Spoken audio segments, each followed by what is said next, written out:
আমার প্রিয় বন্ধুরা, এখন আমি মোচা কেটে রেখেছি, সকালে করব। মোচাটা সকালে বানাবো, সেই জন্য রাতে কেটে রাখলাম, ঢাকা দিয়ে রেখে দিই। বন্ধুরা, শুভ সকাল। সবাই কী করছো?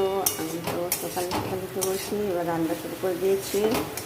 দেখতেই পাচ্ছ, মোচা রান্না করছি। আমার প্রিয় বন্ধুরা, তোমরা সবাই কী করো? আমি তো মোচা রান্না মশলাটা বানাচ্ছি। এর মধ্যে কিছু দিয়েছি মশলা, জিরে, আদা বাটা,